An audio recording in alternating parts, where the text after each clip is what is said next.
Dante Vitale did not get jealous. He controlled empires, not emotions. He ran meetings with men twice his age, moved money across borders, and ordered things done with one quiet sentence. He was the kind of man people whispered about in restaurants and pretended not to recognize in Midtown. He did not chase. He did not explain himself. And he definitely did not follow women. Until the night his maid made him feel something he couldn't name. It started days before the street scene. He had noticed Olivia Carter long before she knew he noticed her. At first, she was just the new maid. The agency had sent her after his former housekeeper retired. Young, polite, American, discreet. He liked discreet. She showed up on time, kept her head down, didn't snoop, didn't ask questions about the men in suits who sometimes arrived with bruised faces. But then she kept doing something unusual. She smiled, at the doorman, at the cook, at the security guys. She thanked the driver when she borrowed the service elevator. She laughed with the gardener about the size of Dante's ridiculous indoor plants. She never laughed with him. Around other people, she was light. Around him, she was professional. That irritated him. One afternoon, he was on a call, standing in the glass office on the second floor of the penthouse, when he heard it again. Her laugh, not loud, but honest. He glanced down. She was in the living room, talking to one of the younger security guards who was installing a new camera. She said something.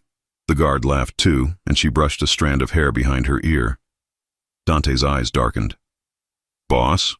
the voice on the phone asked. "Nothing," he said, pulling his attention back. But from that moment, he started tracking her in small ways. What time she arrived, what time she left, what she wore. He even noticed on Wednesdays she left a little faster, like she had somewhere to be. He didn't like that he was noticing. So when Wednesday came again and she slipped out the service entrance at 8:12 p.m., coat on, hair in a loose ponytail, he was already in the SUV across the street. Luca sat in the back, scrolling through messages. "You want me to send someone to trail her?" "No," Dante said, watching Olivia turn the corner. "I'll go." Luca looked up, amused. "Since when do you?" "Since I said I'll go." Outside, the city was damp and buzzing, the streetlights reflecting on the wet asphalt. Olivia walked like someone used to doing things alone, fast, alert, but not paranoid. She stopped under a flickering streetlight, checked her phone, and looked around. Then he appeared, a tall guy in a hoodie and jeans, a backpack over one shoulder, grin wide. He waved at her. She waved back. And then, Dante felt his chest pull tight. She ran the last few steps to hug him. Something snapped. "Who the hell is that?" Dante muttered under his breath. Luca leaned forward from the back seat. Maybe a date. That was the wrong answer. The door of the SUV swung open. Dante crossed the street with long, furious strides, black coat moving like a shadow around him. "Olivia!" His voice cut through the air. She jumped, turning around. "Mr. Vitale?" The other guy looked confused. "Liv, who is he?" Dante demanded, eyes locked on her. Not the man, on her. "You leave my building and meet some man on the street at night?" People glanced over. The scene didn't match. A powerful, dangerously handsome man in an expensive coat confronting a maid and some random guy on a New York sidewalk. Olivia's brows pulled together. What? "You could have been followed," Dante went on, as if that explained why he was there. "You didn't tell security. You didn't tell me. You just walk out and meet some—" "Okay, hold on," the guy said, lifting a hand. "Why are you talking to her like—" "Because she works for me," Dante snapped, "and I don't like surprises." Olivia stared at him, and then her eyes widened with realization. Oh no, he thought. She pressed her lips together to keep from laughing, but it was useless. "Mr. Vitale, this is my brother." Silence. Dante stilled. "What?" The guy, tall, freckled, not even her type, grinned and stuck out a hand Dante did not take. "Ryan Carter, her brother. I came to walk her home. You must be the intense boss." Olivia burst out laughing. It came out bright and genuine, the kind of laugh Dante had wanted to pull out of her, but not like this. You followed me? She asked between laughs. You actually followed me because you thought I was on a date? Dante felt heat crawl up his neck, an emotion he hadn't felt since he was 15. I misread the situation. Ryan shrugged. Happens, man. No, Dante said sharply. It doesn't. Olivia wiped at her eyes. Well, it happened tonight. Behind him across the street, Luca was flat out laughing in the SUV. Dante cleared his throat, trying to regain an ounce of dignity. It was a security concern. Sure, Olivia said, still smiling. You were very concerned. I apologize, he said, clipped. He looked her brother over. Harmless. Civilian. Not a threat. Which made his reaction even more ridiculous. It won't happen again. He turned and walked away before she could say anything else. The night swallowed him back up, but Olivia's laughter followed him all the way to the car. Luca opened the door, smirking. So, brother, shut up. You want me to run his name? He's her brother. Yeah, but you didn't know that before you stormed the sidewalk like a jealous Luca. Okay. They drove off, but Dante didn't relax. He stared out at the city, jaw tight. Why had it bothered him so much? He'd had women, beautiful, expensive, ambitious women. None of them had made him get out of a car in the rain to interrogate them on the sidewalk. Olivia cleaned his house. She made coffee. She asked where to stock the towels. So why the hell did it feel like someone had tried to take something that was his? The next morning, the penthouse was quiet. Floor-to-ceiling windows let in cold November light over marble floors and dark furniture. The city hummed far below. Olivia arrived at 8:01 a.m., sharp, like always. Ponytail, simple makeup, black flats. As if she hadn't watched her Mafia boss employer have a jealous meltdown in public the night before. Good morning, Mr. Vitale, she said as she stepped in. He was already there. Usually he left early. Meetings, warehouses, restaurants that were covers for other things. Today he was in the living room, suit jacket off, white shirt open at the collar, a file in hand he clearly wasn't reading. His eyes went straight to her. Morning. You're in, she said, pretending to be surprised. Early. Had business, he lied. Olivia went to the kitchen, set her bag down, washed her hands. She could feel his eyes on her. She bit back a smile. About last night, he started. She turned, leaning on the counter. No, please, let me remember it exactly as it was. His brow lifted. As what? As the night Dante Vitale, king of the New York underworld, almost arrested my brother because I dared to have a life. The corner of his mouth twitched. You enjoy this too much. A little, she admitted. You should have seen your face. He took a few steps toward her, slow, unhurried, all control again. You're lucky I don't fire you. You won't. Why not? Because I'm good at what I do. And because you weren't mad I was out. You were mad you didn't know who I was with. Silence. She'd hit it. Dante's eyes darkened. That was the thing about power. It was easy to command entire rooms, but much harder to control one woman who saw through you. He changed the subject. From now on, if someone's picking you up, tell security. So you can run background checks on my family, she teased, grabbing a cloth to wipe the counter. So I know you're not walking into something I can't protect you from, he said, serious now. She paused, looking at him. That was the first time he'd said it like that. I can protect you. You don't have to protect me, she said softly. I hired you. You step into my building. You fall under my protection, he replied, voice low, final. That's how it works. She swallowed. That was intense and a little addictive. He watched her work for a while, pretending to check his phone. She moved efficiently, quiet, organized. But every time she passed near him, there was a shift in the air. A brush of her shoulder, the scent of her shampoo, the memory of her laughing at him in the street. At one point, she was dusting a lower shelf and the cloth slipped. She bent to grab it, and so did he. Their hands touched. It was nothing. A second, skin on skin. But Dante felt it like a spark. Olivia did too. Her eyes flicked up to his, wide, startled. His hand was bigger, warmer, his veins visible. He could have let go. He didn't. "Careful," he said quietly. "I am," she whispered back, not moving. His gaze dropped just for a heartbeat to her mouth. Then the office phone rang. He pulled his hand back first. "I have to take this." He walked away, answering in Italian, voice cool again. She let out a breath she hadn't known she was holding. So that was it. He could pretend all he wanted. About security, about rules, about her being under his protection. But last night hadn't been about safety. Dante Vitale was jealous. And jealous men were dangerous. He tried to work the rest of the morning. Tried. But every time he thought about that street, he wanted to go back in time and do it differently. Not because he regretted following her, he didn't, but because he hated looking foolish in front of her. Luca came by around noon with updates about a shipment. "Everything at the docks is clear." "Good. Also, the kid is clean." Dante looked up. "What kid?"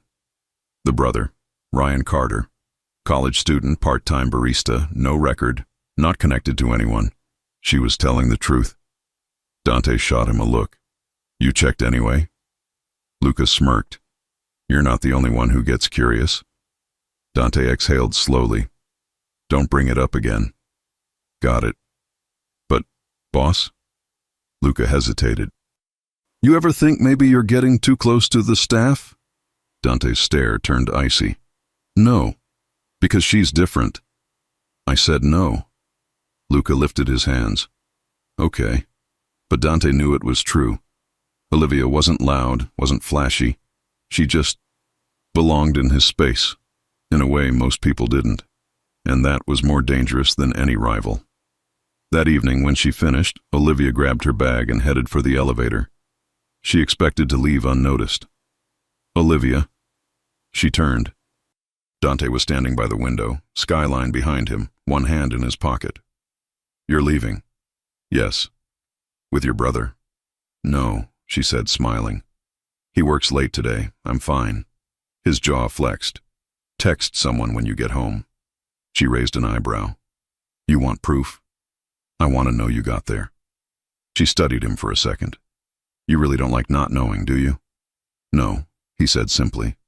She nodded, a small, almost shy smile on her lips.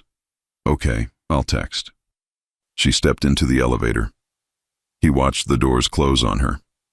He told himself that was enough, that he didn't need to follow her again. Then she walked out onto the street below, hair loose this time, coat open, city wind playing with the fabric, and something inside him clenched. This wasn't over, not by a long shot. What happens when a mafia boss decides a woman who works for him is now someone he wants near him, always? Dante Vitale had spent his life mastering control, of business, of violence, of men. But control meant nothing when the person you wanted to command didn't even realize she held it. He had told himself that the feeling would fade after a night of sleep. It didn't. If anything, it grew worse the next morning when he found Olivia in his penthouse again, humming softly, while she changed the sheets in the guest room like nothing in the world was wrong. He stood in the hallway for a full minute, watching her tuck the sheets with that calm, unhurried precision.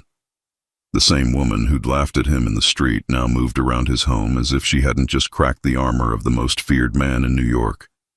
"Mr. Vitale," she said without looking up. "Are you going to stare all morning or do you want the bed done?" He blinked once, stepping inside.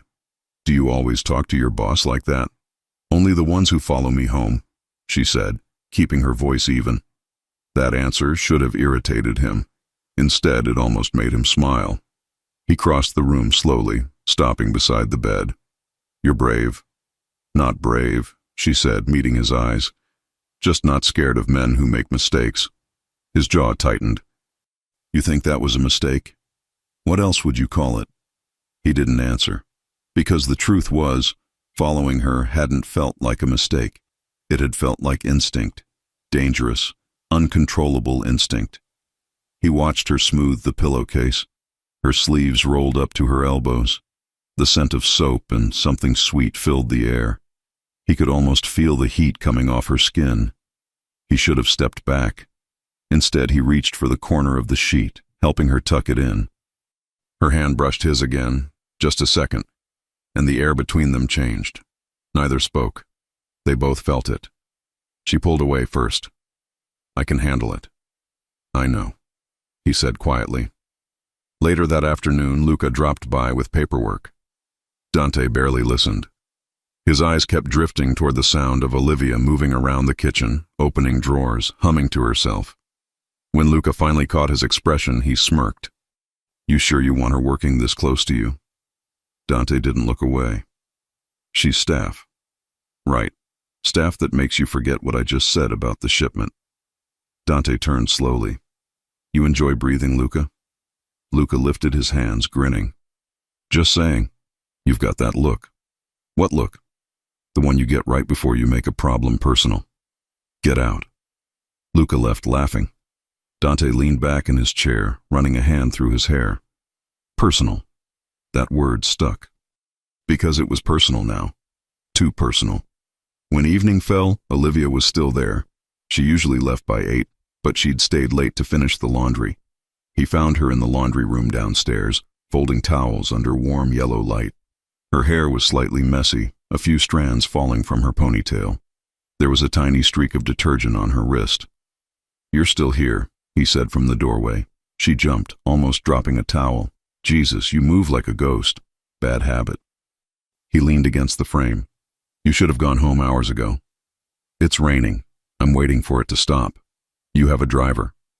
"I'm not wasting a driver on weather," she said, eyes still on the towels. "You probably pay them by the hour." He took a slow step closer. "You always argue with your employer about logistics?" "Only when they sneak up on me in laundry rooms." He chuckled quietly. "Point taken."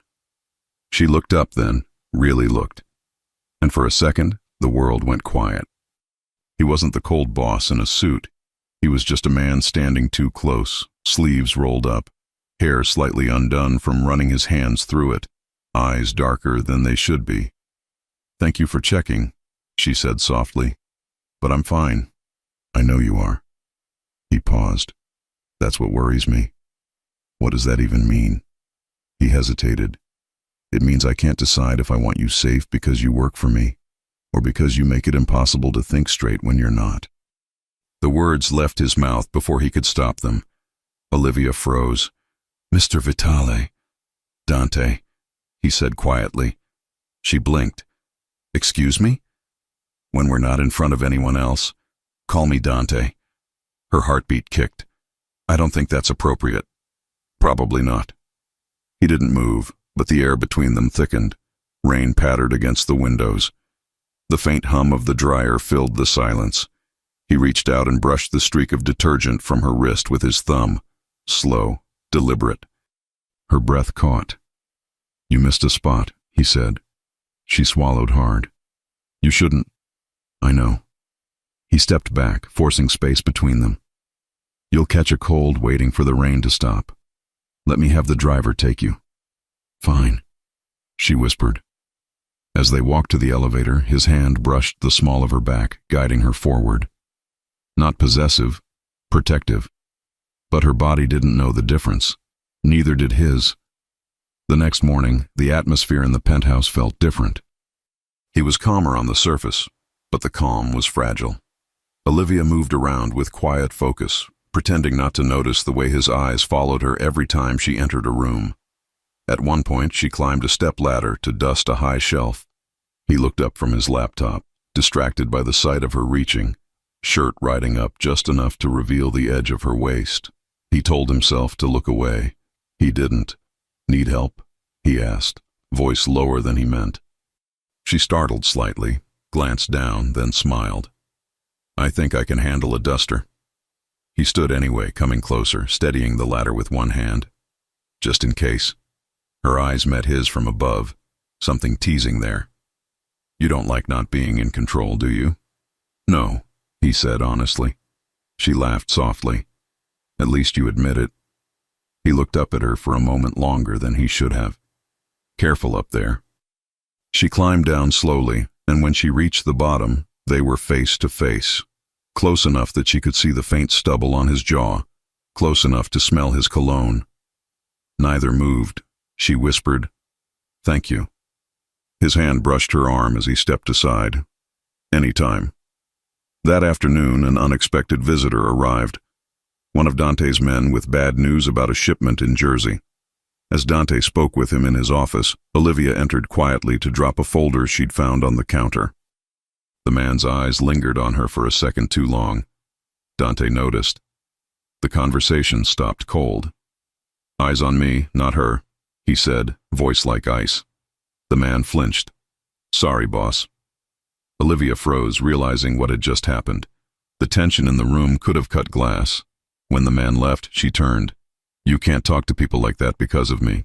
"I can," Dante said, standing. "And I will." "That's not fair." "It's protection." "It's intimidation," she shot back. He walked around the desk, closing the distance between them. "In my world, they're the same thing." Her chest rose and fell faster now. "Then maybe your world is the problem." He stopped inches from her. "It is, but I'm still in it, and now you are too." For a moment the only sound was their breathing. The argument dissolved into something heavier, not anger, but something dangerously close to desire. She stepped back first, breaking the spell. "I need to finish the rooms." He nodded once, forcing himself to breathe. "Go ahead." As she left, he stared at the door long after it closed. That night, she found a small box on the kitchen counter with her name on it. Inside was a brand new phone. No note, just a number saved under D. She sighed, shaking her head. "Control issues," she muttered. But when she got home and the rain started again, she texted him anyway. "Olivia, made it home. No need to send the driver. D. Good. Lock your door." Olivia, "You always this bossy?" D. Always this worried. She stared at the last message for a long time, a smile tugging at her lips. Up in the penthouse, Dante set the phone down and leaned back in his chair, watching the city lights blink through the window. He told himself it was just a message, just a check-in. But deep down, he knew. The line between protection and possession had already vanished. What happens when a simple act of protection turns into something neither of them can ignore? And the dangerous world around Dante starts noticing her too. The next morning, Olivia arrived earlier than usual. She told herself it was because she wanted to finish the laundry before the rain started again. But deep down, she knew she wanted to see if Dante would mention the text from the night before. He did. The moment she walked into the kitchen, he looked up from his espresso, phone in hand. "You texted." "I did," she said carefully, hanging her coat. "You told me to. You didn't have to listen. You told me to lock my door too. Should I have ignored that part?" He studied her face for a moment, lips curving slightly. "You're impossible." "Thank you," she said, smiling faintly, and went back to cleaning the counter. Dante leaned back in his chair, watching her. He didn't like how easily she smiled at him now, not because it bothered him, but because it did the opposite. Every movement she made pulled his focus like gravity. She was too calm, too sure of herself for someone working in a world like his. He wanted to know why. "How long have you been in New York?" he asked suddenly. 2 years. "Family here?" "Just Ryan." "Parents?" "Gone," she said quietly, still wiping the counter. He hesitated. "I'm sorry. It was a long time ago." She looked up, meeting his eyes. "You?" He gave a short, humorless laugh. "No one asks me that." "I just did." He didn't answer. Instead, he stood, adjusting his cuffs. "Come upstairs. I need to go over something." The penthouse office was massive, floor-to-ceiling glass, leather furniture, the skyline stretching out like an ocean of light. Olivia had been in there only twice, both times to drop papers. Now she followed him in, feeling the tension climb with every step. "Sit," he said, gesturing to the chair opposite his desk. She sat, hands folded neatly in her lap. "Am I in trouble again?" "No," he said, though his tone was unreadable. "But I need to make something clear." "About what?" "Boundaries." She raised a brow. "You're the one who texts me to lock my door, Dante." He exhaled slowly, the sound closer to a growl. "Exactly. That's what I mean. It's not appropriate. You're right. He glanced up sharply. I am? Yes, she said. You shouldn't follow employees, buy them phones, or tell them when to sleep. He tilted his head. You're enjoying this lecture, aren't you? A little. He almost smiled. Fine. You've made your point. Good. She stood, smoothing her shirt. Glad we understand each other. She turned toward the door, but his voice stopped her. Olivia. She looked back. Understanding something doesn't make it easier to ignore. She didn't answer, because she didn't know how to. She just stared at him for a heartbeat longer than necessary, then walked out. That night, Dante couldn't focus. Luca sat across from him in the lounge of their private club, going over numbers. Boss, we're short one container at the docks. Dante's attention drifted to the window, where the rain slid down in thin silver lines. Find it. I'm trying, but then find it faster. Luca sighed. You used to listen when I talked about business. Dante turned his head slowly. You think I'm distracted? I think you're human, Luca said, and I think that's dangerous in our line of work. Dante said nothing. He already knew he was distracted, because when he closed his eyes he didn't see ledgers or deals. He saw a maid's hands folding towels, her laughter echoing against marble floors. The next day the storm hit harder. Wind against the glass, the city gray and restless. Most of the staff had gone home early. Olivia stayed. She was finishing the kitchen when the lights flickered once, twice, then went out completely. Perfect, she muttered. Of course. My generator's kicking in. Dante's voice came from behind her. Give it a second. She jumped. Do you always appear out of nowhere? Bad habit, he said again, amused.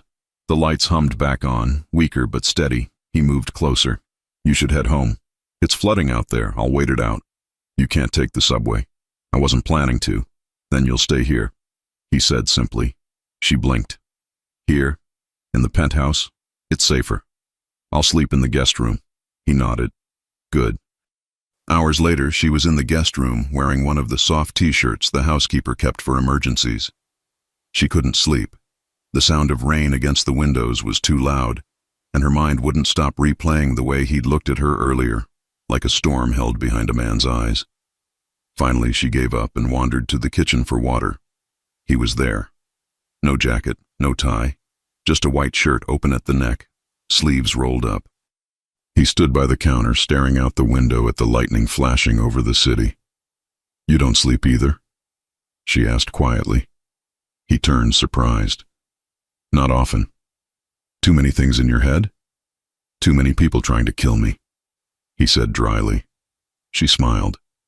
That's one way to lose sleep. He watched her move around the kitchen, her bare feet silent on the tile.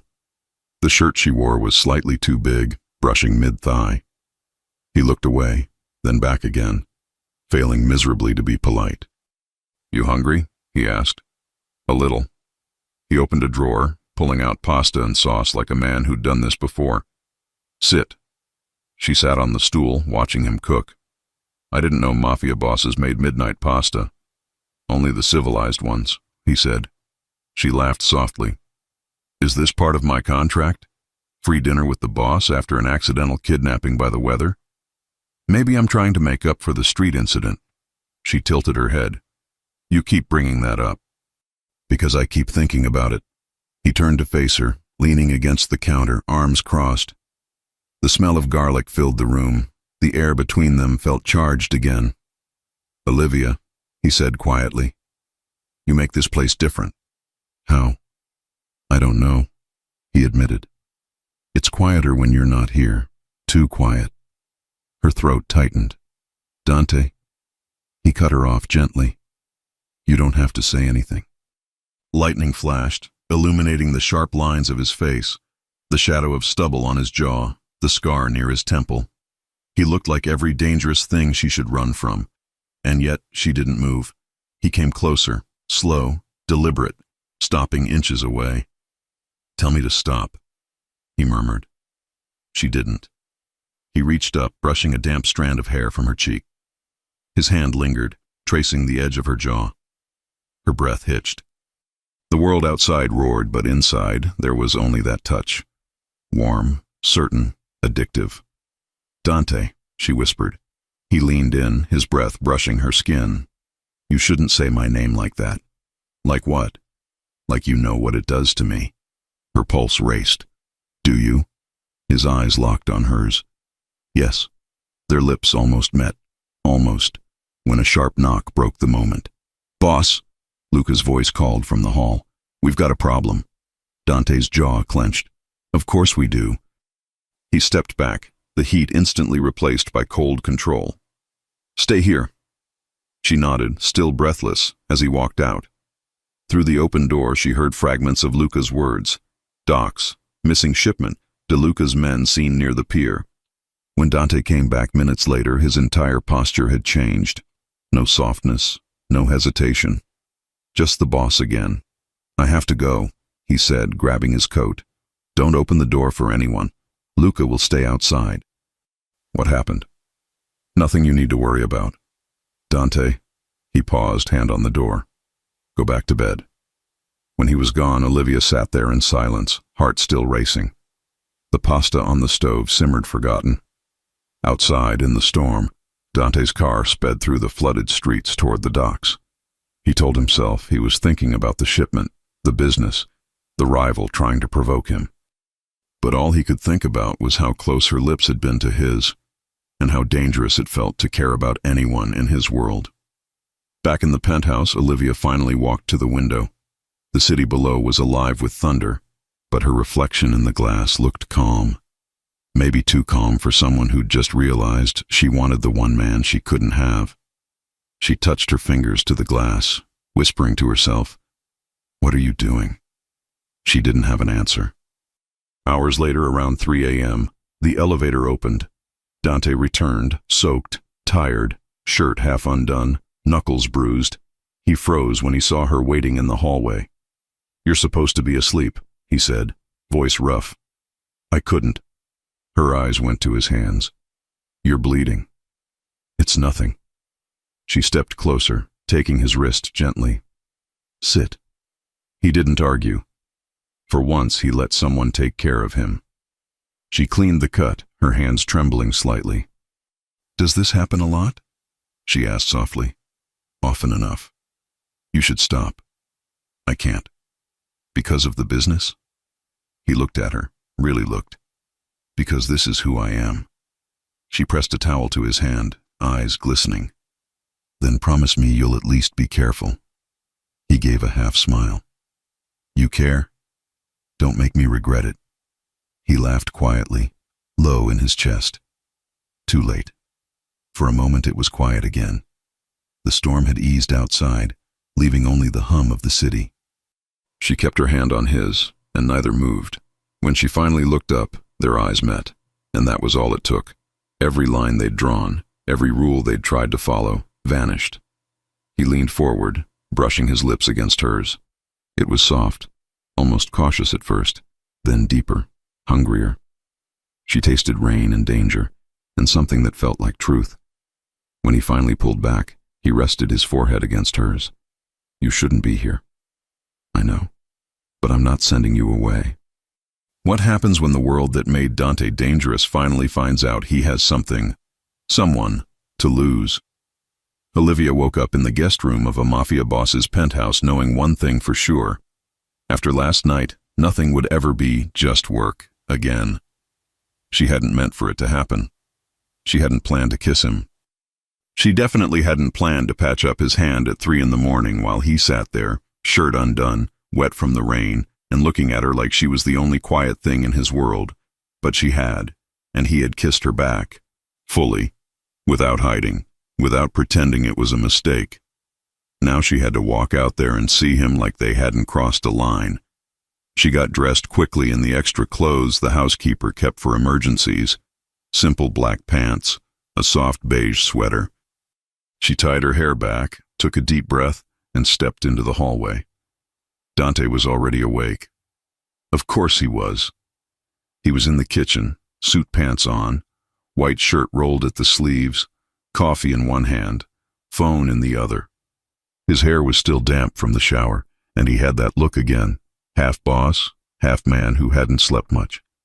He saw her the second she walked in. Something flickered in his eyes. "Morning," he said. "Morning," she replied, pretending to be casual, pretending she hadn't wanted to kiss him again the second she opened her eyes.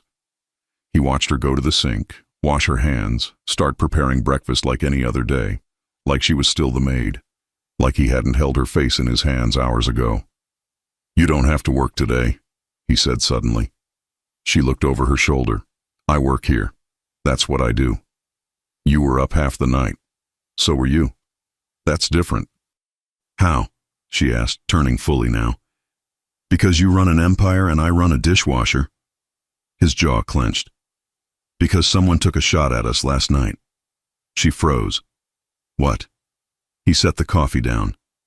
"At the docks. Not at me directly. Warning shots. DeLuca's men were there." The name was new to her, but she didn't need details. She knew enough to understand. Another man in the same business. Another man with guns. Another man who didn't like Dante. "So they tried to scare you?" "They tried to see how far I'd go." His eyes locked on hers. "And I don't like it when people test me." "What does that have to do with me?"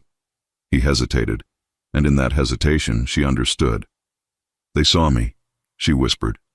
"Not clearly, but they saw someone in the penthouse. Someone I cared enough to keep there." Her stomach dropped.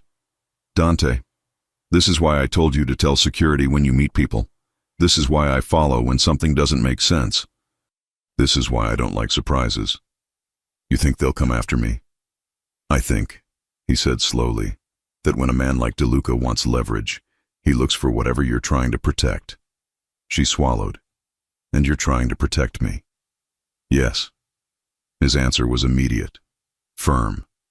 No embarrassment this time, no pretending. He said it like a fact. She looked down at the countertop, fingers tracing the marble.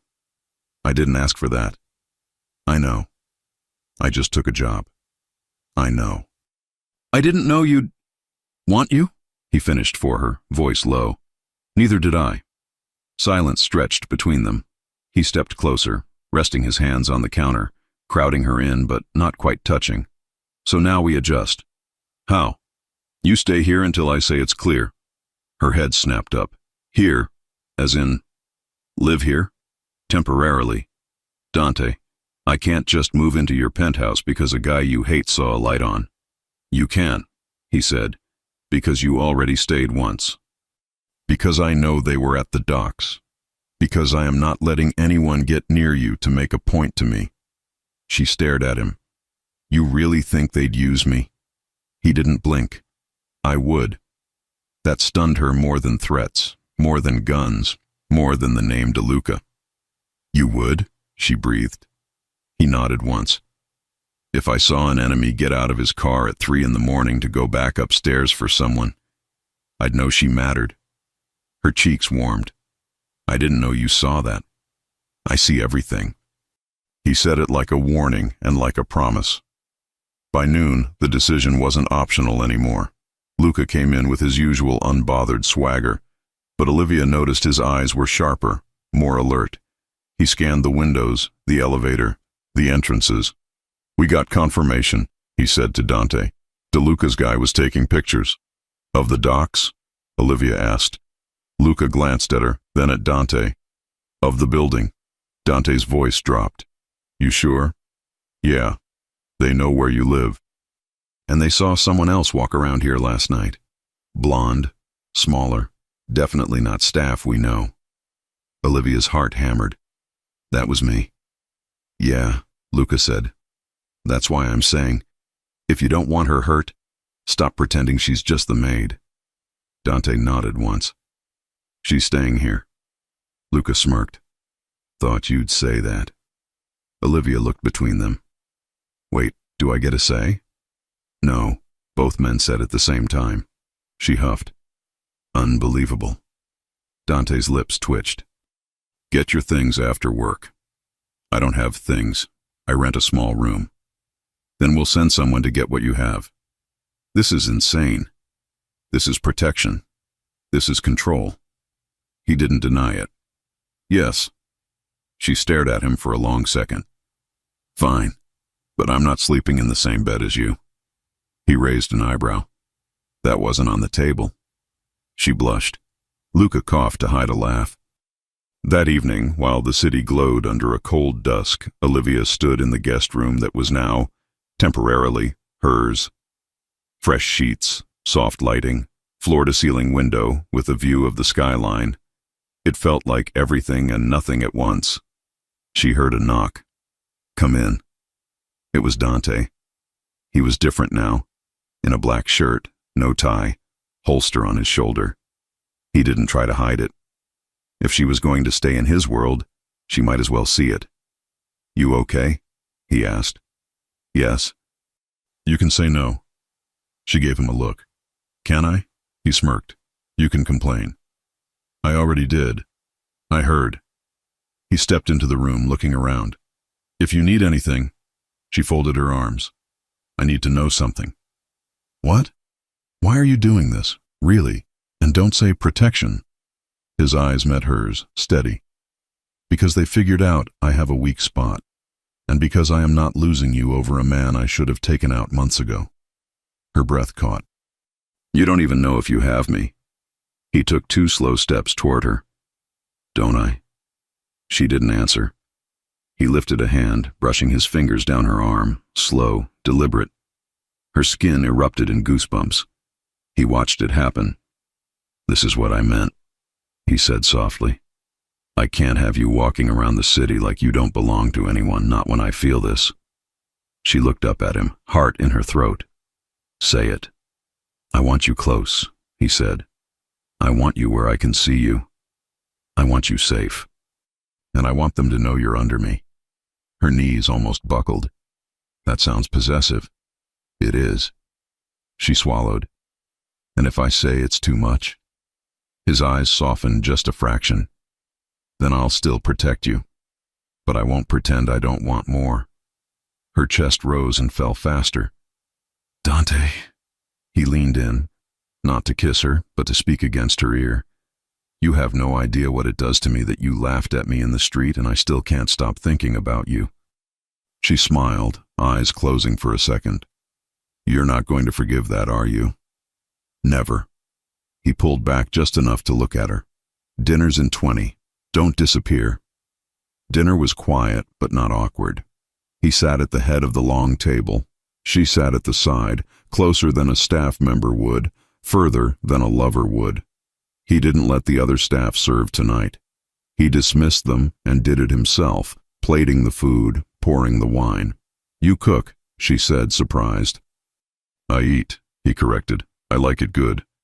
So you can kill someone at 3 a.m. and make perfect pasta at 8 p.m. Interesting skill set." He chuckled. "You're not scared." "Should I be?" "Yes." She met his gaze. "I'm more scared of being lied to." "I won't lie to you," he said immediately. "You already did," she said, tilting her head. "You said you don't get jealous." He stared at her. Then he laughed. Really laughed. That low, rare sound that made him look younger. "Okay, that one I lied about." They ate. They talked about normal things. Ryan's classes, her first job, the first time he got in trouble as a teenager.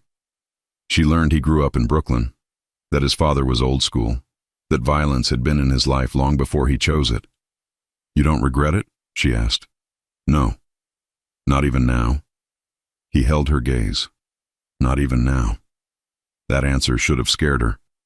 Instead, it just made him look honest. Later, she was in the kitchen rinsing plates when she felt him behind her.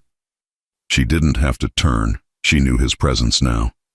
"You don't have to do dishes," he said, force of habit.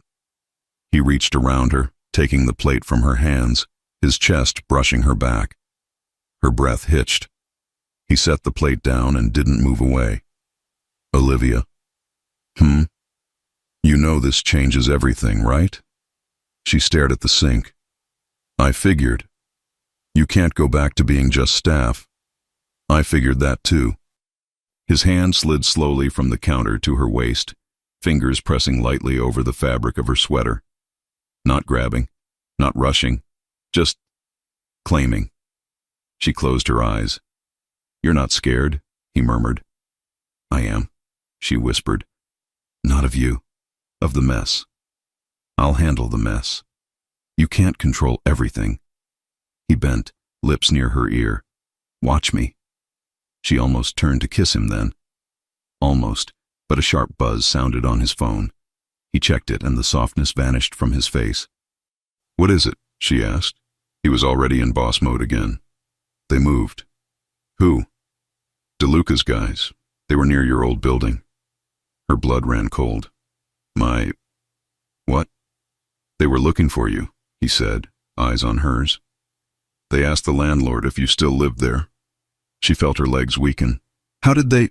Because I let you go there alone for too long, he said, furious at himself.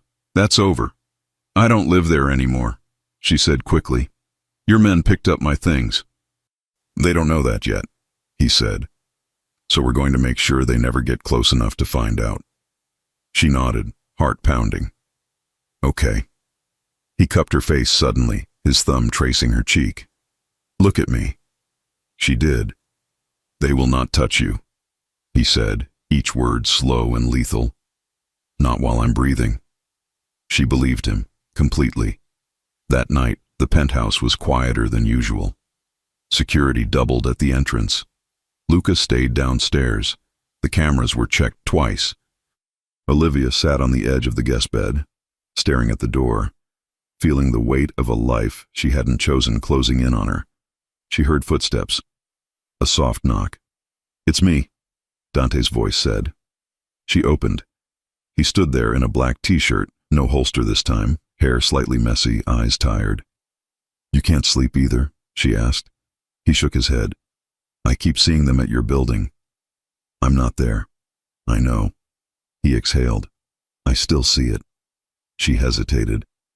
Then, softly, do you want to sit? He stepped in. She sat on the bed. He sat beside her, not touching but close enough that their shoulders almost met. I didn't want this, he said after a moment. What? For you to be dragged into this. You warned me. I still let it happen. She looked at him. Dante, I'm here because you asked me to stay. If I'd said no, you'd have fought me on it. True. So stop acting like you forced me. He turned to her, eyes searching her face. You're not scared of me? No. You're not scared of what I do? I don't like it, she said honestly. But I like you. Something in him softened, something no one else got to see. You shouldn't. I know. He reached over then, slowly, giving her every second to pull away. She didn't. His hand slid to the back of her neck, warm and sure, and he pulled her in for a kiss. This one wasn't cautious. It was hungry. She leaned into him, fingers gripping his shirt, heart pounding. He tasted like coffee and danger, and something that felt like home even though it shouldn't. He deepened the kiss, but he kept control, not of her, but of himself. He wasn't going to rush, not tonight, not when she was staying here because of his world. He pulled back, resting his forehead on hers. If I start this, I won't want to stop. She was breathing hard. Then don't start. He huffed a laugh. You're cruel. You're the one putting me in your house and telling me not to feel anything. I didn't say that, he murmured. I said it's dangerous. She looked into his eyes. What isn't with you? He had no answer. He kissed her again, slower this time, like memorizing her, and then forced himself to stand. I have to check downstairs, he said, voice rough. Lock your door. I thought I was under your protection. You are. Lock it anyway. He walked to the door, hand on the knob. Then he looked back, gaze fierce. Olivia. Yes? From this point on, if anyone asks, you're with me. What happens when the entire criminal world realizes Dante Vitale now has someone to lose, and she realizes loving him means living in that world too? When Dante said, you're with me, he meant it. Not in the casual way people say we're together, but in the old world, dangerous way that meant something permanent. Everyone around him knew. Every man who worked for him heard it once and didn't need to hear it again. Olivia Carter now belonged to Dante Vitale. He never said it in front of her again, but his world had already received the message, and so had she. The following morning, Olivia woke to a new reality. Her name was on the building's private security list. Her fingerprint now opened the elevator that led to his penthouse.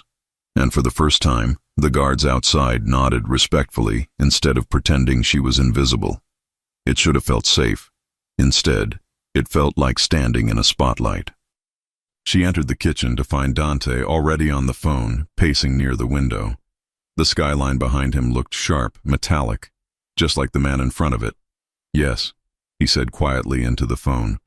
"No mistakes this time. If DeLuca moves again, I want eyes before he breathes."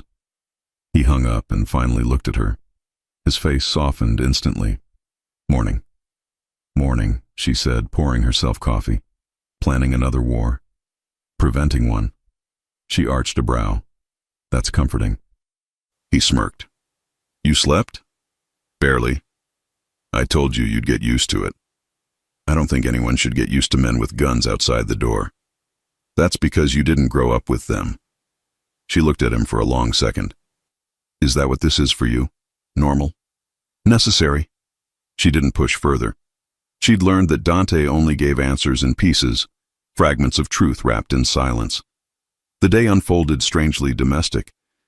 He worked from home, taking calls in Italian that sounded like poetry and threats mixed together. She cleaned what was already spotless just to keep busy. At one point, he looked up from his papers and said, "You don't have to keep doing that." "I like keeping my hands busy," she replied. He studied her for a beat, then went back to his work. But an hour later, she noticed a small tray of fruit and espresso sitting on the counter beside her. He hadn't said a word, just left it there. It was the kind of quiet care that didn't need explaining. By evening, the tension that had filled the air since she'd moved in began to shift. The danger was still there, outside in the city that never slept. But inside the penthouse, something warmer was growing. She found him in the living room, shirt unbuttoned at the collar, eyes on the news but not really watching. "Long day?" she asked softly. He glanced up. "You could say that. You need dinner?" He smiled faintly. "You offering?" She shrugged. "You fed me pasta during a storm. I owe you one." He let her cook. He didn't interfere. Just leaned against the counter, sleeves rolled up, arms crossed, watching her move around his kitchen like she'd always belonged there. When she placed the food in front of him, he took a bite, then looked up. "You're dangerous," he said. She blinked. "Me? You make this look normal." She smiled. "It is normal. Cooking, talking, people do this. Not people like me." "Maybe you should." He looked at her for a long time. "You really think I could change?" "I think you don't want to," she said simply. He didn't argue, because she was right. He didn't want to. And yet, he wanted her. And somehow, that contradiction didn't scare him anymore. Later that night, they sat on the balcony overlooking the city. The lights stretched forever. The wind carried faint sirens from blocks away. He poured 2 glasses of wine. She accepted one, wrapping her fingers around the stem. "You ever think about leaving it all behind?" she asked quietly. "The business?" "The danger." He considered it. "Every man in my world thinks about it. None of them really mean it." "And you?" "I couldn't stop if I tried." She looked at him, eyes soft. "Because you don't want to or because you don't know how?" "Both." They sat in silence for a while. Then she said, "What if someone made you want to?" He smiled, not cold, genuine, amused, a little sad. "Then I'd want to protect her from it. But I wouldn't pretend to be something I'm not." "You don't lie, do you?" "No," he said, "not to you." That truth felt heavier than any lie could. Days passed. She learned his patterns. He liked his coffee black, his whiskey at night, his paperwork organized down to the smallest detail. He didn't sleep more than 5 hours. He hated when people raised their voices, and he always kept a gun within reach, even when he was smiling. He learned hers too.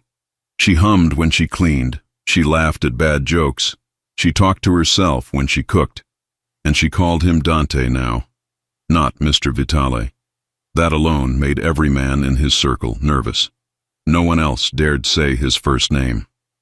One afternoon, Luca showed up as usual, uninvited and too relaxed. "Boss," he said, walking in with a folder. "We got a lead on DeLuca's men." Olivia glanced up from the kitchen. "Coffee?" Luca grinned. "You're spoiling us, Liv." Dante's head snapped up. "What did you call her?" Luca froze. Nothing, boss." Olivia hid a smile. When Luca left, Dante said, "He's lucky he's my friend." She laughed. "He's harmless. He's loud. You're jealous." He looked at her sharply, then shook his head. "You think I don't notice how people look at you? They're just being polite. Not polite enough." She crossed her arms. "You can't control everyone." He stepped close, voice dropping. "No, but I can make them afraid to try." Her heart kicked faster. "You realize how crazy that sounds?" "Yes." "And you're okay with that?" "Yes." "Why?"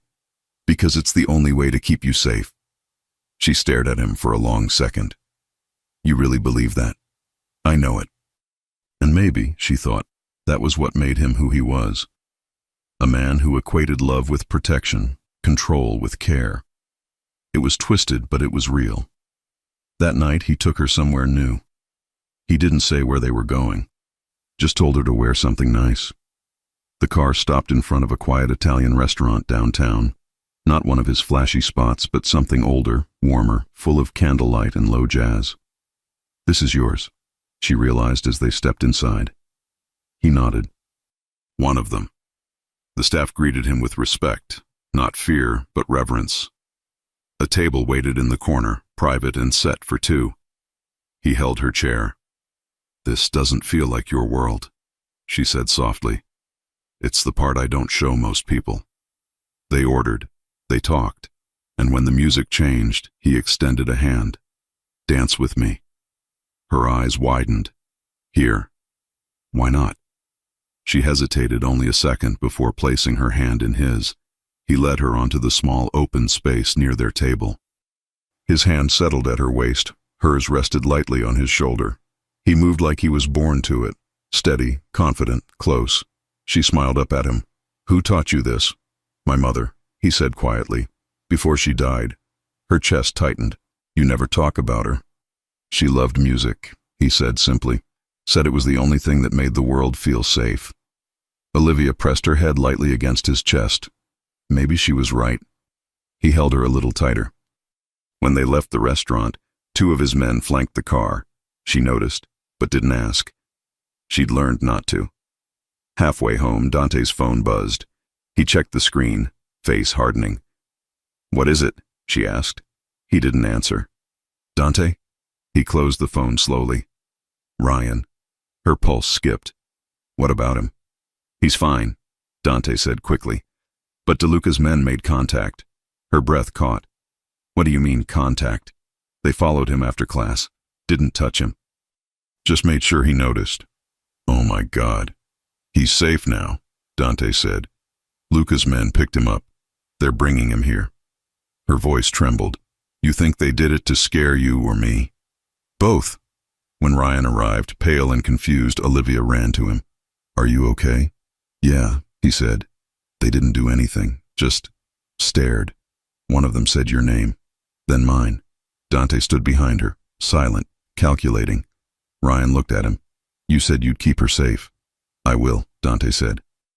"You said none of this would touch us." "I said I'd protect her, and now I'm protecting you too." Ryan looked between them. "Protect or own?" "Ryan," Olivia warned softly. "No," he said, shaking his head. "You have no idea what you're in, Liv." Dante stepped forward, calm but firm. "You're right. She doesn't. But she will. And you'll stay alive because I said so." Ryan swallowed. "I don't owe you anything." "No," Dante said, voice low. "But your sister does." Ryan's jaw clenched. "You don't scare me." "You should," Dante said quietly, "because I don't make threats twice." The air thickened until Olivia finally stepped between them. "Enough." Dante looked at her, then at Ryan, then backed off a step. "He'll stay in the lower apartment for now. Luca will set it up." Ryan hesitated. You really think I'm safer here? I know you are, Dante said. Because nobody touches what's mine.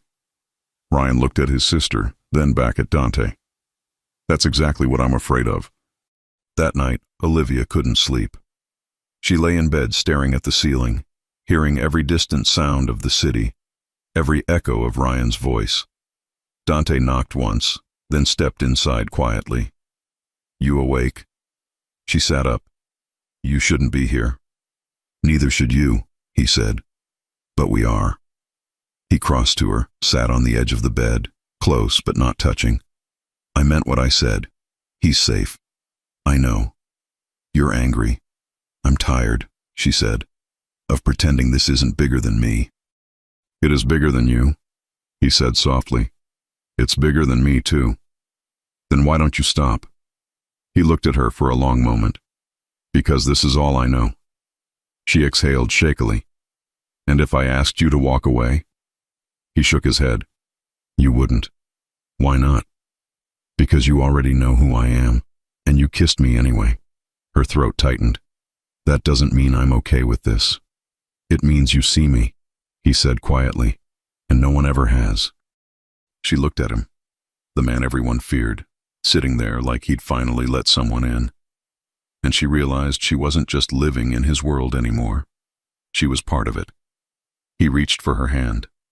Whatever happens next, you stay close to me.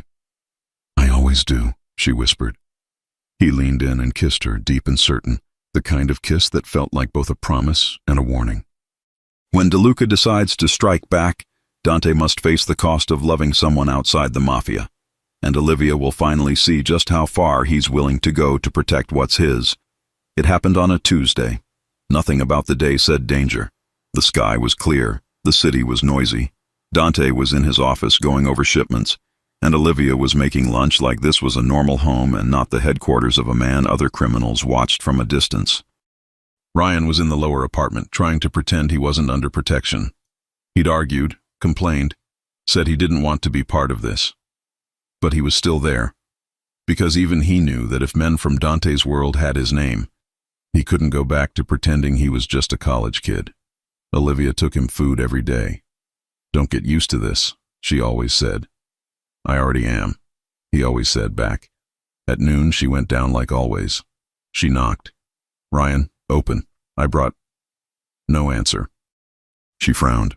Ryan, don't make me use the code. Still nothing. She typed in the code Dante's men had set for her, pushed the door open and stepped inside. The plate in her hand slipped. The place was a mess. Chair tipped over. Ryan's backpack on the floor, his phone on the table, and in the center of the room, taped to the wall, a single folded piece of paper with a name scrawled in black marker. Vitale. Her blood went cold. Dante! She screamed. Footsteps thundered. Two of his men rushed in first, guns already out. Dante was right behind them, eyes scanning the room in 1 second, taking in everything. He's gone, Olivia said, voice shaking. They took him. They left that. One of the men handed Dante the note. He opened it. It was simple. You took what was mine. I took what you care about. Let's see who breaks first. R. DeLuca. Dante's jaw flexed once. No shouting, no questions, no panic, just pure, sharp rage. He turned to his men. Lock every entrance, no one in or out. Find the cameras. Olivia grabbed his arm. Dante, they have Ryan. I know. We have to go get him. He looked at her then, really looked, seeing the fear in her eyes. We will. When? Now. 15 minutes later, the penthouse was buzzing. Luca spread photos and printouts over the table. We got footage from the garage. 2 men. Masks. They knew where to go. They went straight to Carter's door. They had our layout, Dante said, voice low. Someone talked. Or someone followed her and the kid earlier and waited. Dante's eyes narrowed. He's been watching us. Olivia stood between them, shaking. What are you going to do? Dante looked at her. Get your brother back. How? The same way I get everything back. I take it. That's not an answer. It's the only one I have. She stared at him. At the man who was always calm, always calculating. Today, he looked like a storm barely contained. Is he going to be okay? Yes. How do you know? Because I'm going to make sure of it. Dante? He stepped close, grabbing her face in both hands. Listen to me. This is what it costs. What? Being with me. This is what it costs. People will come for you. For him. For anyone I look at too long. This is why I tried to keep you in the building. This is why I don't like surprises. Tears burned her eyes. I didn't ask for this. I know, but I'm still going to fix it. He kissed her forehead fast and fierce, then turned to Luca. We know where he'd take him? Luca nodded to a map. DeLuca's been using an old print factory in Jersey. We tracked 2 cars there this morning. Then that's where we're going. I'll go with you. No, Dante said at once. You stay. Olivia snapped her head up. No, I'm coming. Olivia, he took my brother because of me, she said, voice trembling but steady. I'm not staying here waiting to hear if he's alive. He took your brother because of me, Dante corrected. This is my war, not yours. You made me part of it. He stared at her. Then he swore under his breath. Fine, you go in the second car. You don't leave it unless I say. She nodded fast. Okay. He grabbed her wrist. I mean it. You don't move until I tell you. I won't. He held her eyes for one more second, as if memorizing her. Then he let go. The ride to Jersey was tense. Dante was in the first SUV with Luca and 2 of his best men. Olivia sat in the second with one of his security guys beside her, gun visible. Rain started again, hitting the windows like fingers. She looked ahead at the black SUV and thought, this is what loving him means. This. Not just kisses and pasta and city views. This. Her phone buzzed. Dante, don't get out until I say. Olivia, just bring him back. Dante, I will. Olivia, don't get shot. Dante, not in the plan. She almost laughed. Almost. The factory was exactly where Luca said it would be. A wide, abandoned brick building near the water, chain-link fences, broken windows. Classic place for a message. Dante's SUV stopped first. He got out, coat open, gun already in his hand. Olivia watched from the back car, heart in her throat. Luca and the men fanned out. Eyes up, Luca said into the comm. He knows we're here. Dante walked forward, calm as if he owned the building. DeLuca, he shouted. You wanted me here. I'm here. A voice echoed from inside. You brought friends. You took something of mine, Dante called back. I don't play alone when people do that. Oh, she is something, isn't she? DeLuca's voice was mocking, slick. Pretty little maid. Didn't think you were the type, Vitale.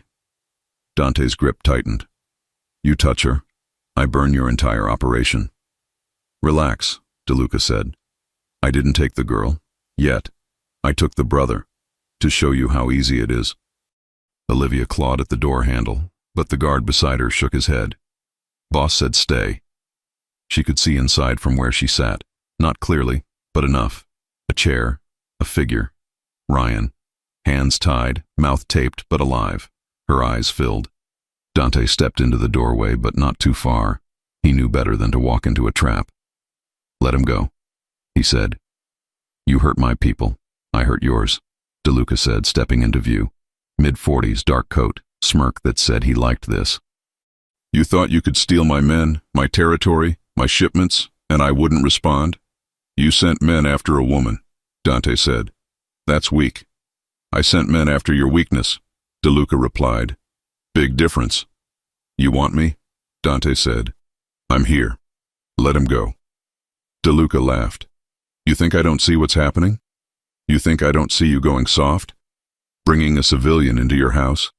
Letting everyone see it. Since when does Dante Vitale bring home a maid? That was when Dante decided DeLuca wasn't walking away. You shouldn't have said her name, Dante said quietly. What, Olivia? DeLuca taunted. That her name. Maybe I should have taken. The shot rang out before he finished. Dante didn't aim for the head.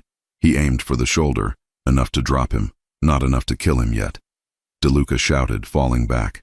His men moved. Dante's men moved faster. Bullets exploded through the empty factory.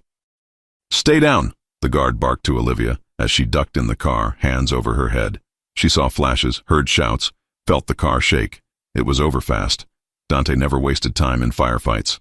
Two of DeLuca's men down, one ran. Luca went after him. Dante moved straight for Ryan. He ripped the tape off his mouth.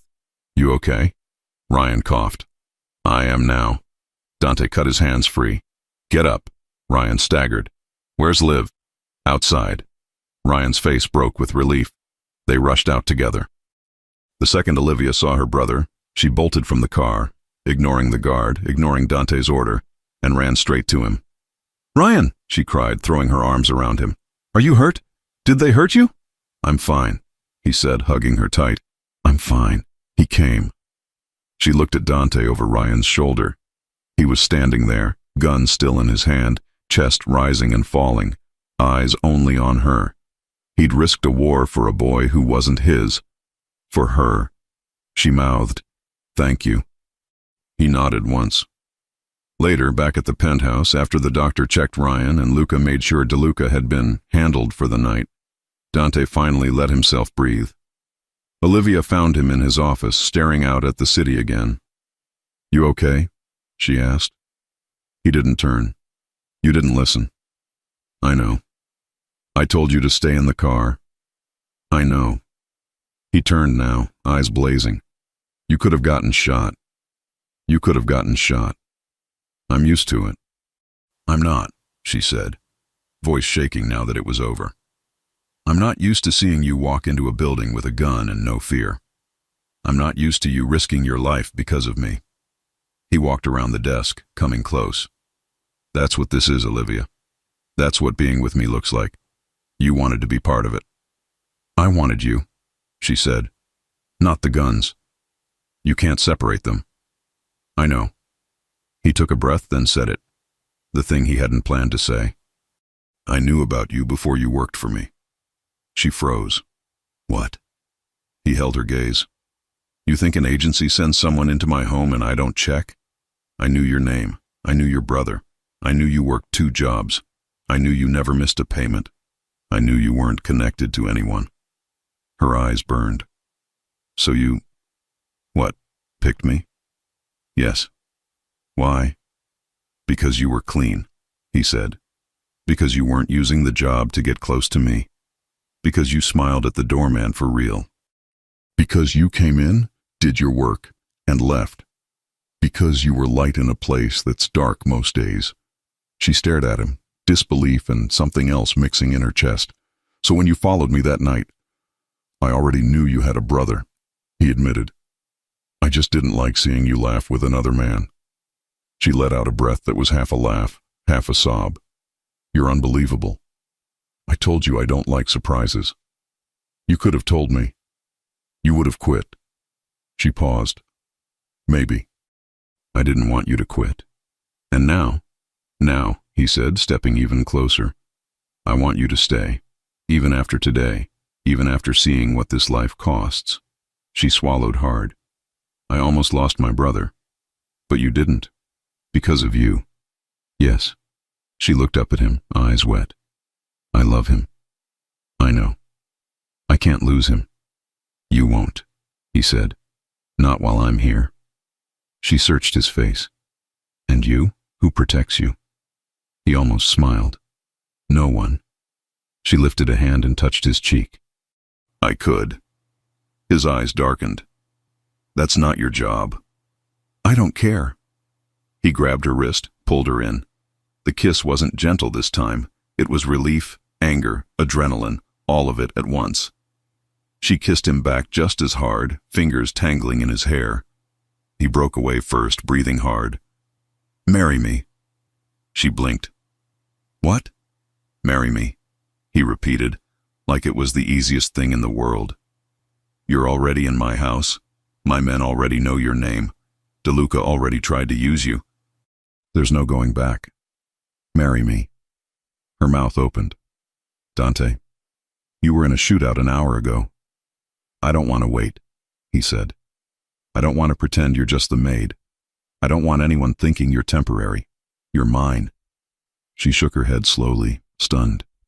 "But you said you wouldn't leave the business." "I won't." Then you're asking me to marry a mafia boss? Yes. You're not promising to change? No. You're not promising to be safer? No.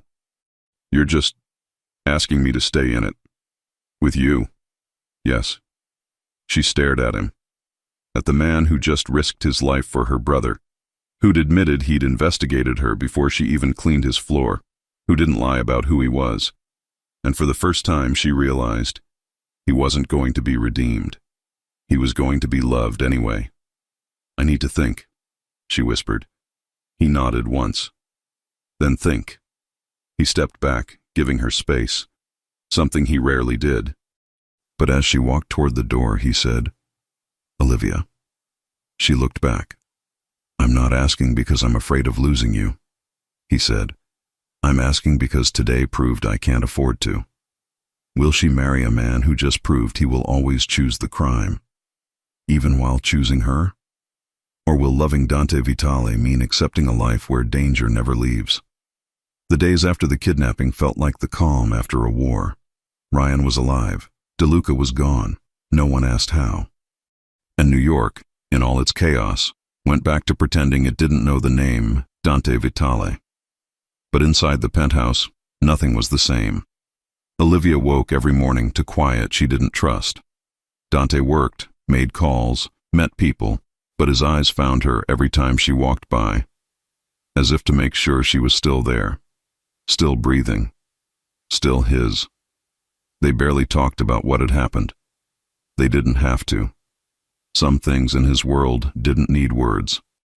But every night, when the city lights flickered across their windows, she thought about what he'd asked her. Marry me. It wasn't a fairy tale proposal. There was no ring, no kneeling, no promises of a clean life. It was a confession, one that came from a man who knew he couldn't change, but was still willing to let her in anyway. And she hadn't said yes. Not yet. On the third night after the rescue, she found him on the balcony again, glass of whiskey in hand, shirt open at the collar. The city below looked small, almost innocent. The man standing above it didn't. She stepped outside quietly. You never sleep, do you? He didn't turn. Sleep's for people who feel safe. And you don't? He smiled without humor. Not since I was 15. She walked closer, the cold air brushing her skin. You still thinking about what you said? I'm thinking about how you haven't answered. She crossed her arms. You proposed right after a gunfight, Dante. Some of us need time to breathe. Time doesn't change who I am. I know. She hesitated, then said softly, That's what scares me. He turned then, fully, and faced her. You think I don't know what this means? You think I haven't tried to stop myself from asking you? Then why did you? Because you make me feel human, he said simply. And no one in my life has ever done that without wanting something in return. She met his gaze. And if I say yes, what happens to me? He stepped closer. You get me. All of me. The good, the bad, the danger. You get a name that protects you and a man who doesn't know how to leave you. That sounds like both a promise and a threat. He smiled faintly. It's both. She laughed softly, shaking her head. You're impossible. I'm yours, he said. Her heart jumped. You really believe that, don't you? He nodded once. I do. The wedding happened quietly, 3 weeks later. No press, no church, no family, just power and silence. It took place in the garden of one of Dante's properties upstate, a place so private it didn't appear on maps. Ryan walked her down the small stone path, still uneasy about everything, but unwilling to let anyone else do it. You sure? He whispered. She smiled faintly. I've never been sure. He sighed, half proud, half worried. He's not like us, Liv. I know, she said. But he looks at me like he is. When they reached the archway, Dante was there. No tux, just a perfectly tailored black suit, open collar, hair slicked back, eyes only on her. For a man who spent his life commanding armies, he looked strangely nervous. The officiant spoke briefly. Words about loyalty and choice, about building something even in darkness. When it was time, Dante didn't wait for the cue. He took her hands, voice low but clear. "I won't promise to be a good man," he said. "I'll promise to be your man." Olivia smiled through tears. "That's enough." "Too late to run," he whispered. "Wasn't planning to." When he kissed her, Luca whistled quietly from the side, and even the guards looked away with small smiles. It was done, Mrs. Vitale. The reception wasn't a reception at all. Dinner for a few close people, Luca, the driver, 2 guards who'd been with him for years. Ryan sat stiffly at the end of the table, still trying to understand the idea of his sister marrying the man who terrified half the city. Dante made a toast. "To loyalty," he said simply, "and to the woman who has more courage than anyone in this room." Olivia raised her glass. "To a life that makes sense, even if no one else understands it." Everyone drank. Everyone knew what she meant. Later that night, as the cars left and the lights dimmed, Dante walked with her through the quiet property. The air smelled like rain and earth. The house behind them glowed warm and gold. "You nervous?" he asked. She smiled. "About what?" "Being married to a criminal." She looked at him, then reached for his hand. "No, I'm married to you." He stopped walking. "You really mean that?" "Yes." He exhaled, like something heavy had lifted off his chest. "Then I need to tell you something." She frowned. "What?" He turned, facing her fully. "DeLuca's gone. His men are scattered, but there'll be others." "There always are. I can't promise peace." "I'm not asking for peace. What are you asking for?" She stepped closer, laying her hand on his chest. "Honesty, respect, and to never find out from someone else what you've done." He covered her hand with his. "Done. And one more thing." He raised an eyebrow. "What's that?" "When you walk back into that world, you leave me out of it. You don't bring it home." He nodded slowly. "Deal. And if you break that deal?" He smiled. "Then you'll make me pay for it." "I will." He kissed her then, slow and certain, the kind of kiss that sealed more than a marriage. Weeks turned into months. The world around them adjusted. People whispered when she appeared beside him at dinners, when her photo leaked once. A simple shot of her stepping out of his car, his hand at her back. The caption in the tabloid was simple. "The untouchable finally touched." She ignored it. He didn't. Anyone who printed her picture again mysteriously stopped. Ryan finished college, stayed close, slowly made peace with the man who'd saved his life. And Dante kept his empire running, smarter, quieter, deadlier. He came home every night, never before midnight, always with that same look when he saw her, the look of a man who still couldn't believe she was real. Sometimes, when she couldn't sleep, she'd walk to the balcony and find him there, watching the city.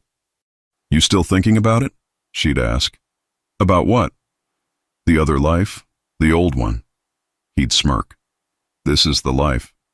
And me? You're the reason I still have one." One evening, as the sun set in orange streaks across Manhattan, she joined him outside. He was in his usual place, whiskey, silence, the city at his feet. "Do you ever regret it?" she asked. He looked at her. "Marrying you?" "No," she said softly, "letting me into your world." He thought for a long moment. "I don't regret what keeps me alive." She smiled. "You call this living?" He pulled her close, his voice low against her hair. "I call this mine." And she realized he was right. Not because his world was safe, but because, somehow, she belonged in it. A week later, Luca brought news of arrival, trying to move into one of Dante's territories. "Handle it," Dante said simply, signing a document. "Already on it," Luca replied, then glanced at Olivia standing nearby. "You sure you want her hearing this?" "She's my wife," Dante said. "She hears everything I want her to." Olivia smiled faintly. "Relax, Luca, I'm not taking notes." Luca left, shaking his head. "You're going to make the boss soft, Mrs. Vitale." She laughed. "I think I already did." Dante looked up from his papers. "You think I'm soft?" She walked over, leaned against his desk. "Not soft. Human." He reached for her hand, pulling her closer. "Don't tell anyone." She grinned. Your secret's safe with me. That night, lying in bed, Olivia listened to the faint hum of the city outside. Dante's arm was around her, his breathing steady against her neck. The same man who once ruled by fear now slept like he finally had something worth losing. And for the first time in a long time, she wasn't afraid of tomorrow. Because she understood it now. The cost, the danger, the heat, the loyalty. It wasn't about taming him. It was about standing next to him and knowing she could. In the morning, when he left for a meeting, he kissed her cheek and whispered, "Be good." "You too," she said. He smirked. No promises. She watched him go, that black suit and quiet power that somehow felt like home. The door closed, and she smiled to herself. This was her life now, unpredictable, dangerous, alive. And for better or worse, it was exactly what she'd chosen. She didn't marry a hero. She married the storm, and learned how to stand in the middle of it. If you enjoy stories like this, take a moment to subscribe to the channel. That's how I'll know you truly liked it. Even if you're watching on your TV, grab a second to join this family of fans who love emotional and heartfelt stories. Your support means everything, and it helps us bring you even more tales like this one.